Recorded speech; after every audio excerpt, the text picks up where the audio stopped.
ये 3 तरीका जो है ना सर, आज तक आपको किसी टीचर ने नहीं बताया होगा।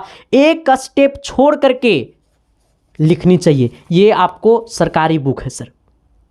तो अगर आप सोच रहे होंगे कि संदीप सर भी इस बात को बताएंगे कि कॉपी लिखते समय रेड पेन का इस्तेमाल नहीं करना, ब्लू पेन का इस्तेमाल सिर्फ करना, तो सर आप ये गलत सोच रहे हैं। कॉपी लिखते समय कुछ कुछ ऐसे चीज होते हैं जो आपको करना बहुत जरूरी है और शायद ये टीचर आपके तक नहीं पहुंचा पाते हैं और जिसके वजह से आप पूरा नंबर लिख करके आते हैं सर, लेकिन आपको पूरा में पूरा नंबर नहीं मिल पाता है। कि आज आपको ऐसे अनोखी चीज हम बताने वाले हैं जिसको देखिएगा ना तो आपका दिल और दिमाग दोनों बोलेगा कि सच में ये बात हम नहीं जानते थे। रियलिटी है सर, हकीकत है। बट आपके सामने ना ये समस्या आता होगा, लेकिन आप जब बुक पढ़ते होंगे ना तो आपके बुक में साफ शब्दों में लिखा रहता है कि कॉपी लिखते समय ये भी नियम आपको पालन करना चाहिए। देखो, सबसे पहली बात है सर कि आपके लिए अब एग्जाम में आपके पास टाइम नहीं है। बहुत सारे बच्चे ऐसे हैं जो अभी तक कुछ भी नहीं पढ़ा, वो भी पूरा में पूरा नंबर ला सकता है। वो 110% गारंटी के साथ है सर। बस ये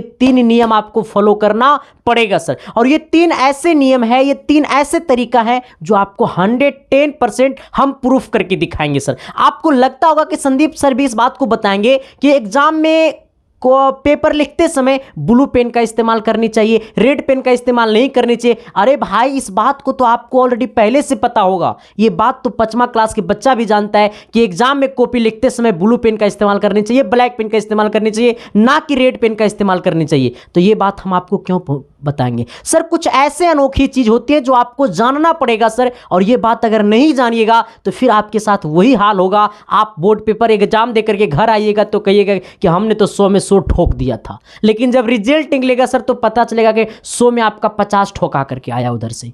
सर ये भी कुछ रूल होता है, कंडीशन होता है सर, ये आपको समझना पड़ेगा। तो ये खास करके उन बच्चे के लिए भी ज़्यादा हेल्प होगा जो बच्चा का पूरा सिलेबस पढ़ा हुआ नहीं है। अगर ये 3 तरीका अगर आप उपयोग कर लीजिएगा ना कॉपी लिखते समय, तो मैं वादा के साथ कहता हूं सर कि आपका भी 450 से प्लस कोई नहीं रोकेगा सर। और जिनका पूरा सिलेबस पढ़ा हुआ होगा तो उनको अब की बार एकदम टारगेटे है सर कि 482 से भी पार करना है। 482 जो लाया है बच्चा सर, वो अपने आप में मायने रखता है। तो सर आपको भी उस नियम को पालन करना पड़ेगा। कौन ऐसा बच्चा है जो नहीं बोलता है कि हम 100 में 100 बना करके आए हैं सर? लेकिन 100 में 100 नंबर सबको मिल कहां पाता है? सबसे बड़ी बात तो ये है।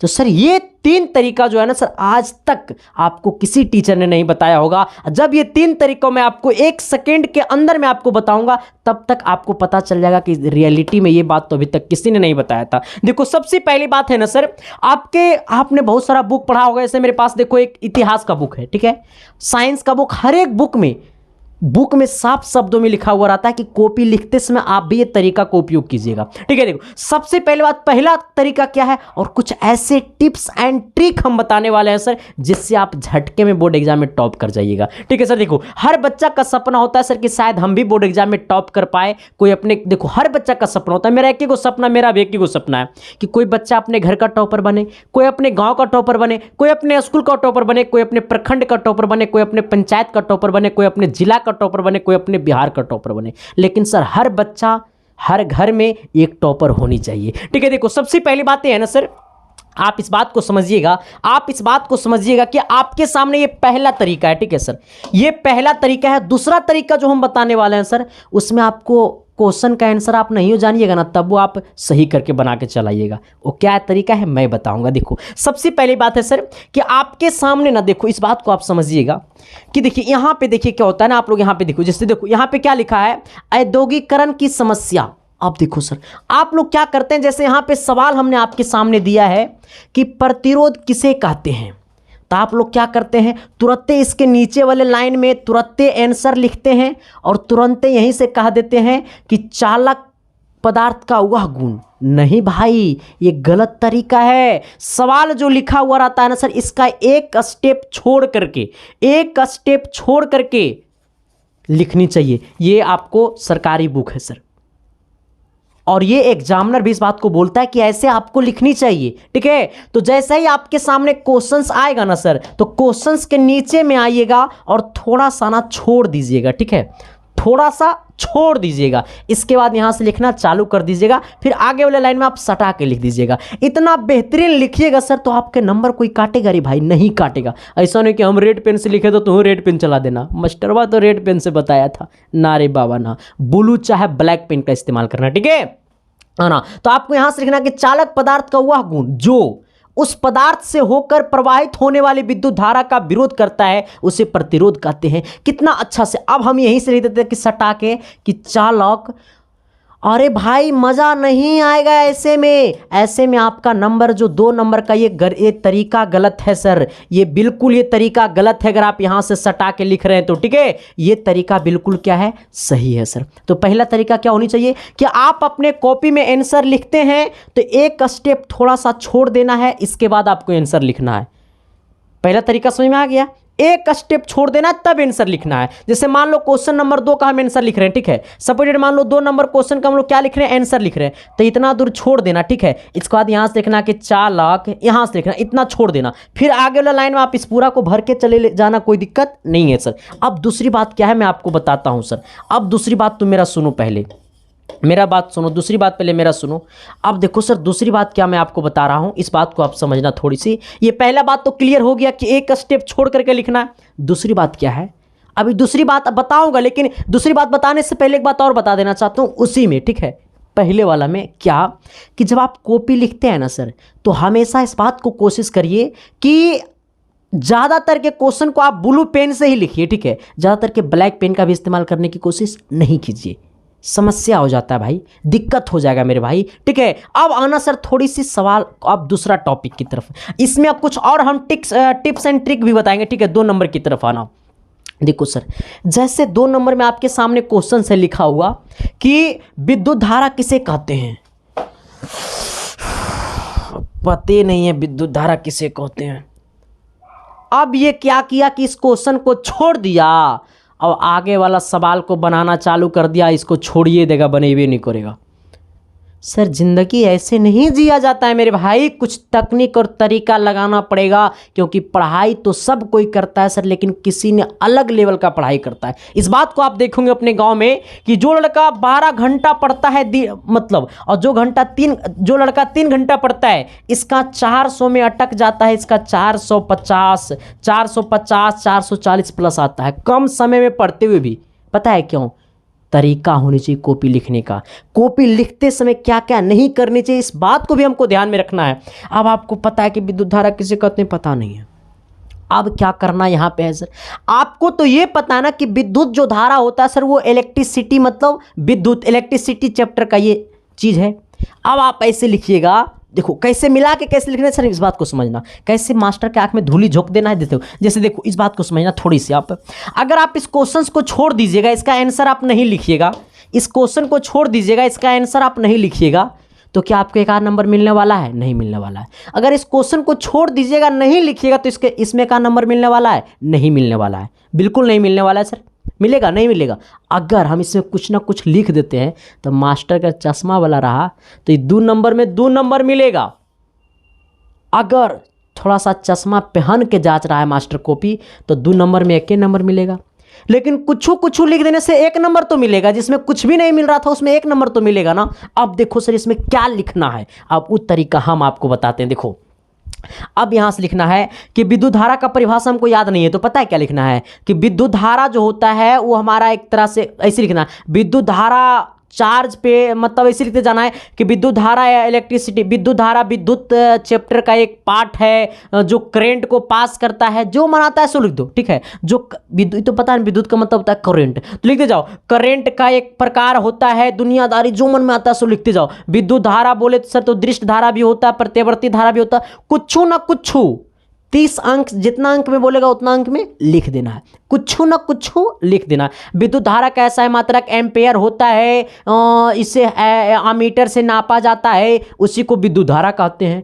कुछ ना कुछ लिख देना है, क्योंकि तुमको भी इस बात का पता है, कई वो हाई स्कूल का टीचर का मास्टर को विद्युत इलेक्ट्रिसिटी का पूरा थ्योरी पता है? नहीं रे भाई, 50 को में से लगभग आपको 5 ऐसे टीचर मिलेगा जिनको अच्छा खासा नॉलेज रहता है, बाकी सब तो हाँ सर, तो इसको फायदा उठाना है ना भाई। हाँ, तो क्या करना है, कुछ ना कुछ लिख देना है, ठीक है, कुछ ना कुछ लिख देना है। जैसे ने समझा, जैसे ये विद्युत धारा है तो आपको ये बात तो पता है कि विद्युत जो होता है सर वो हमारा इलेक्ट्रिसिटी का चैप्टर का है, तो लिख देना है कि विद्युत धारा का ऐसा मात्रक एम्पेयर होता है जिससे विद्युत धारा को मीटर से मापा जाता है। कुछ ना कुछ लिख देना है, बट उसी से रिलेटेड लिख देना है। हमने क्या बोला, इसका सेंस क्या है कि सवाल को छोड़ना नहीं है, प्रत्येक सवाल का आंसर कुछ ना कुछ लिख देना है। ठीक है, कुछ ना कुछ लिख देना। अब कुछ ना कुछ क्या लिखना है, इसके ऊपर ना हम एग्जाम के एक दिन पहले भी वीडियो बनाएंगे वो, ठीक है ना। अब कहिएगा सर ये तीसरा स्टेप क्या है, तीसरा स्टेप का है सर जी। देखो मेरी बात को सुनो सर, देखो तीसरा स्टेप, देखो मैं जो भी चीज़ लाता हूं सर तो 100% प्रूफ के साथ लाता हूं, वरना मैं नहीं लाता हूं सर। क्यों आपकी आंख में मैं धूली झोंकूंगा सर? आपसे मेरा पेट चलता है मेरे भाई, और मैं समझता हूं सर कि आपके अंदर क्या इमोशन होती है। बच्चा का जब एग्जाम 2 महीना पहले आता है ना सर, 2 महीना जब एग्जाम में बचता है ना सर, तो दिल और दिमाग दोनों स्थिर नहीं रहता है। इस बात को मैं समझता हूं सर, और इस बात को आपको समझना है सर। और आपसे ज़्यादा आपके मम्मी पापा का टेंशन होता है, आपके घर पे बैठे जो रहते हैं ना सर, उनकी आंखों में आपका ही सपना सिर्फ दिखता है कि शायद मेरा बच्चा जिस दिन अच्छा कर जाएगा उस दिन मेरा ज़िंदगी बदल जाएगा। वो सोचते हैं कि कब मेरा बुढ़ापे में मतलब अच्छा ज़िंदगी जी पाएंगे। तो सर उनकी सपना को आप ही को पूरा करना है सर। जब आप अभी सरस्वती पूजा में आप लोग घर जाइएगा ना सर, तो आप तो सरस्वती पूजा में डीजे पे उच्चुक उच्चुक डांस कीजिएगा, लेकिन आपके पापा का ना टेंशन इस बात का होगा, जैसे ही घर जाइएगा वैसे ही रात में पूछेंगे पापा खाना खाते समय अब कितना पैसा ले जाओगे, तो तुम फरमाइश डायरेक्टे करोगे। जहाँ जरूरत पड़ेगा 3000 का, वहाँ कहोगे पापा 3500 का जरूरत पड़ेगा। तुम 2 दिन सरस्वती पूजा में इंजॉय करोगे, लेकिन तुम्हारे पिताजी जो हैं वो 2 दिन तुम्हारे पैसा को इंतजाम करने में लगे रहेंगे। अब इस बात को भूलो मेरे भाई, इस बात को समझो मेरे भाई कि उनकी फिक्र को फक्र में कौन बदलेगा? पड़ोसी वाला बच्चा बदलेगा? नहीं सर, पड़ोसी वालों सिर्फ हंसता है आपकी बुराइयों को देख करके सर। जिंदगी में तरक्की लाओ, उस दिन अपने आप में तरक्की समझ लेना जिस दिन पड़ोसी वाला तुम्हें देखकर जले। बस मैं इतना ही कहूँगा सर। तो सर शिद्दत से, प्यार से, मोहब्बत से पढ़ना है मेरे यारों, और हर किसी की सपना है सर कुछ ना कुछ करने की, क्योंकि आपकी मम्मी पापा का पता है 20 साल उम्र पता है कब बढ़ जाएगा, जब आप ज़िंदगी में अच्छा कर जाइएगा। हाँ सर, आप भले ही 2 रुपया कमा करके दीजिए चाहे नहीं दीजिए, ज़िंदगी में अच्छा कर जाइएगा ना तो उनका लगेगा कि नहीं अब मेरा जीवन सफल हो गया। बट सर ज़िंदगी में कुछ ना कुछ कर जाइए, बस हम इतना ही कहेंगे। ठीक है, चलो अब इस बात को समझना सर कि तीसरा कॉन्सेप्ट क्या है। तीसरा कॉन्सेप्ट ये है सर कि देखो, सबसे पहले बात, एग्जाम सेंटर पे आप जाते हैं तो पहले ओएमआर शीट को एकदम बहुत ही अच्छी तरीक़ा से भर लीजिए भाई। 15 मिनट टाइम देता है, बहुत ही अच्छी तरीक़ा से भर लीजिए सर। ऐसा नहीं कि कॉपी मिल गया तो कितना ओएमआर शीट को नहीं भरेगा ऐसा करके, नहीं मेरे भाई, एकदम पहले ओएमआर शीट को भरना है। और एग्जाम के दिन एकदम कुछ नहीं पढ़ के जाना है सर। हाँ, एग्जाम के एकदम 5 घंटा पहले एकदम शांति माइंड में दिमाग को एकदम स्थिर करके रखना है। तुम जो 12 महीना में कुछ नहीं कर पाया, तुम 1 महीना में क्या करके दिखा दोगे रे? कुछ नहीं करके दिखाओगे सर। आज तक आपका क्या सर्टिफिकेट है कि आपने अपने घर में प्रमाण दिए हैं कि हम आपका बच्चा रहते हुए मैंने आपका पैसा के कर्ज को चुकाया है?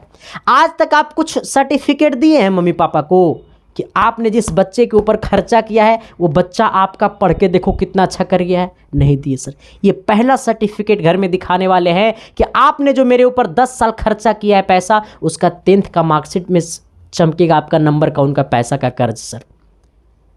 तो सर पहला सर्टिफिकेट मम्मी पापा को दिखाने वाले हैं तो अच्छा रैंक के साथ, अच्छा स्कोर के साथ दिखाना है। ठीक है, अब सोचो सर, तो ऐसा नहीं एग्जाम से 5 घंटा पहले एकदम नहीं पढ़ना है सर, शांति माइंड में जाना है और नकलो करके लिखना है। लेकिन सब हम बताएंगे, टेंशन क्या लेता है तुम लोग? हाँ, सब कुछ कराएंगे सर, टेंशन नहीं लेना। अब तीसरा बात में इस बात को समझना है कि एग्जाम से 5 घंटा पहले नहीं पढ़ना है। ठीक है, एग्जाम से 5 घंटा पहले एकदम नहीं पढ़ना है सर। अब सोचो, हमेशा कोशिश करना सर कि ब्लू पेन का इस्तेमाल करें, ठीक है, और ब्लैक पेन का इस्तेमाल करें, ठीक है, रेड पेन का इस्तेमाल ना करें। अब ये चौथाई छोड़ करके ही लिखने की कोशिश करना, ठीक है, ठीक है। अब सोचना इस बात को सर कि सर सुनो ना, वो बताएंगे, टेंशन मत लो। समझ गया कि तुम लोग क्या चाह रहा है? देखो इधर इस बात को समझना सर कि जब भी कॉपी चेक किया जाता है ना सर, तो कॉपी का ना प्रत्येक पॉइंट अच्छा से चेक नहीं किया जाता है, ठीक है, उसका अंतिम वाला वर्ड और पहले वाला वर्ड आप यहाँ से जो पहले लिखे हैं, ये अंतिम में जो लिखे हैं, यही दोनों चेक किया जाता है। और तुम लोग के बात हम बता देते हैं, सुन लो। अगर आपके पास मैथ आएगा ना सर, जैसे अगर पूछ देगा आपको सपोर्टेड, मान लीजिए प्रूफ करने वाला, सिद्ध करने वाला आ गया, वो होता है ना 1 plus cos theta 1 minus cos theta बराबर कोसेक थीटा अब प्लस कितना कॉट थीटा, ठीक है। पता नहीं कॉट थीटा होगा या कोसेक थीटा होगा, कुछ भी होगा, इससे हमको कॉटे थीटा होगा, देख लो। अब क्या करना है कि आपको प्रूफ करने नहीं आता है तो क्या करेंगे सर, मैथपम हम की करेंगे। देखो यहाँ से LHS में ये लिखते जाना, ठीक है, आना 1 माइनस कॉस थीटा, आपको जो मन करे सो करते जाओ, जो मन करे सो करते जाओ। 1 plus sine theta 1 minus cos theta, जो तुमको करे मन करते जाओ, लेकिन अंतिम में तुम ये वाला चीज़ लिख देना अपन मन में से, ठीक है, cosec theta plus cot theta. भले आप तुम यहाँ से जे मन है से तुम करते जाओ, अंतिम में ये चीज़ लिख देना और कर देना RHS, और नीचे में लिख देना कि LHS इक्वल टू, नीचे में लिख देना LHS इक्वल टू, नीचे में लिख देना LHS इक्वल टू RHS, फिर कर देना प्रूव्ड। अरे भाई, अगर ये सवाल को हम नहीं बनाते तो क्या हमको एको नंबर मिलने वाला था? नहीं मिलने वाला था। अगर इसको हम बना देंगे, गलतियाँ बना दो ना, बना दो, बना दो, गलतियाँ बना दो ना, लेकिन बना दो सर, ठीक है, गलतियाँ बना दो लेकिन बना दो। अगर मास्टर का थोड़ा सा ऐसे रहा तो अगर ये 3 नंबर का है तो इसमें 2 ही नंबर मिलेगा, 1 ही नंबर मिलेगा, लेकिन जहाँ पे कुछ नहीं मिलने वाला था वहाँ तो 2 नंबर मिल रहा है ना। तो सबसे बड़ी बात तो यही ना है मेरे भाई। तो बस शिद्दत से, प्यार से, मोहब्बत से पढ़ो सर, मम्मी पापा की फिक्र को फक्र में बदलो। आपके साथ मैं खड़ा हूँ सर, बस देखते रहना इसकी साइंस क्लासेस। थैंक यू, थोड़ा सब्सक्राइब भी कर दीजिएगा। Thank you sir, love you.